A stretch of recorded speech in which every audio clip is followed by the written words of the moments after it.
জবানের কথা বলেছেন, বলে তুসলা আনা আইনি, আইন মানে চক্ষু, কিন্তু আল্লাহ পাক রব্বুল আলামিন তার জবানের কথা বলেনি। আছে কোথাও লেসান আছে? আল্লাহর জবানের কথা বলছে, আল্লাহর জিহ্বা আছে, তাহলে কুফরি কথা। তাহলে আল্লাহর চুলের কথা কোথাও বলা হয়নি কোরআন হাদিসে। কেউ যদি বলে যে আল্লাহ তোমার চুলগুলি আঁচড়িয়ে দিতাম, আল্লাহর গোসল করার কথা কোথাও বলা হয়নি। কেউ আল্লাহ তোমাকে পাইলে গোসল করে দিতাম। আল্লাহকে মানুষের মতো, তাই অমা কাদারুল্লাহ হাক্কা কাদারিহি, এই আয়াত আমি বারবারই পড়েছি এর আগের আলোচনাগুলিতে, যে তারা আল্লাহ যথাযোগ্য মর্যাদা দেয়নি, তারা সম্মান করেনি।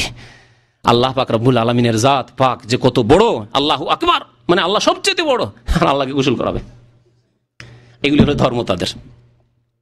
আল্লাহ চুল আঁচড়াবে, আপনার চোখে সুরমা লাগাইয়া দিতাম। আরো শোনেন, চুল আঁচড়ে আবার সুরমা লাগাইতাম। বকির দোহাইয়া আপনাকে দুধ পান করাইতাম, আল্লাহকে দুধ পান করাইতাম, ইত্যাদি ইত্যাদি। এইভাবে প্রেম করছে।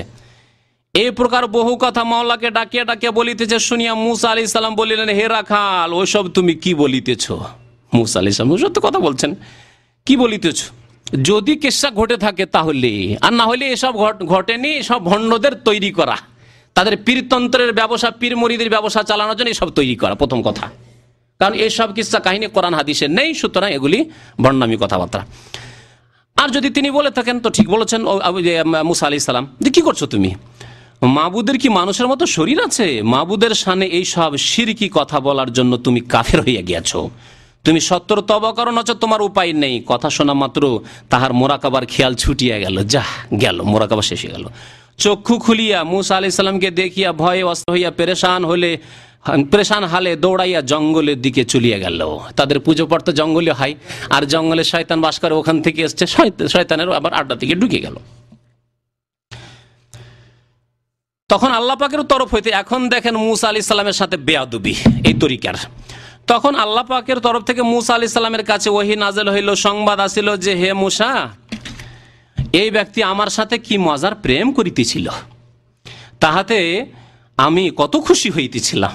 আল্লাহ নাকি এতে খুশি হয়েছে। তুমি তাহাতে বাধা দিয়া তাহাকে কেন আমার থেকে জুদা করিয়া দিলে? তারপরে শোনেন, কিছু কবিতা টবিতা বলেছে, তারপরে বলছে, তোমাকে তো পয়গম্বর করিয়া এই জন্য পাঠিয়েছি যে তুমি ওয়াজ নসিহত করো, তো আমার বান্দাদিগকে বুঝাইয়া আমার সাথে মিলাইয়া দিবে। আর তারপরে মিলিয়ে যাওয়ার পরে কে প্রেম করছে না করছে ওইসব তুমি কি বুঝো? কিন্তু বান্দাকে আমার থেকে পৃথক করিবার নিমিত্ত তোমাকে পাঠাই নাই, তবে কেন তুমি আমার বান্দাকে আমার থেকে পৃথক করিয়া দিলে? এই সংবাদ শুনিয়া তখন মুসা আলাইহিস সালাম বুঝিতে পারিলেন যে আমি ভুলবশত নেহায়েত অন্যায় কাজ করিয়াছি। মুসা আলাইহিস সালাম অন্যায় কাজ করেছে। আল্লাহ পাক যেরূপ গুসা হয়েছেন, তাহাতে হয়তো আমার পয়গম্বরই ছিনিয়া নিতে পারেন। পয়গম্বরই ছিনিয়া নেবে একটি শিরকি কথাকে শিরকি বললে। আর এদের ওলিত্ব শিরকুফরি করলে সব এদের ওলিত্ব থাকে, বেলায়েত থাকে এদের। আর একটি কবিতা শোনাচ্ছে, পৃষ্ঠা নম্বর 97, বলছে, আমি আল্লাহ পাকের নূরে গর্ক হইয়া সিদরাতুল মুনতাহা হইতে 1,00,000 বছরের রাস্তা অতিক্রম করিয়াছিলাম। এগুলো করে তারা, সিদরাতুল মুনতাহা হইতেও 1,00,000 বছরের রাস্তা অতিক্রম করেছে। মাবুদের নূরের বাগানে দৌড়াতে দৌড়াতে মাওলা পাকের খাস দরবারে পৌঁছিয়া তাহার সাথে দেখা করিব, এই ছিল আমার আশা। এগুলি সব সুফিদের, ভণ্ডদের সব কথাবার্তা।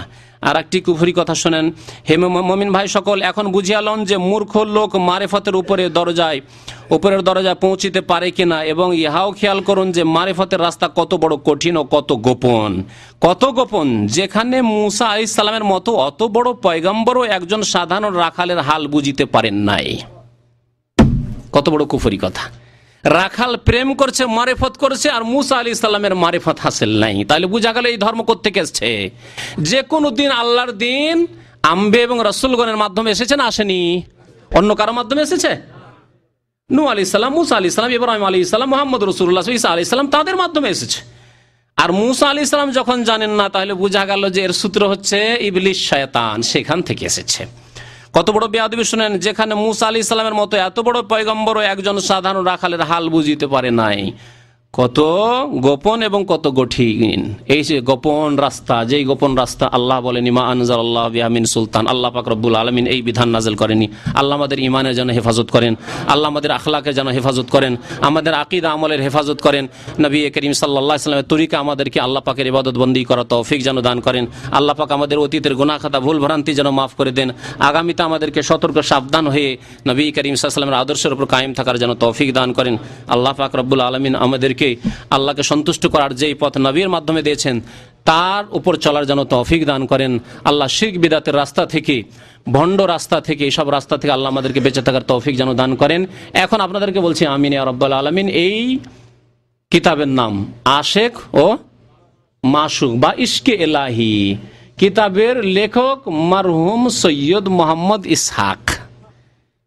মারহুম সৈয়দ মোহাম্মদ ইসহাক কে তিনি?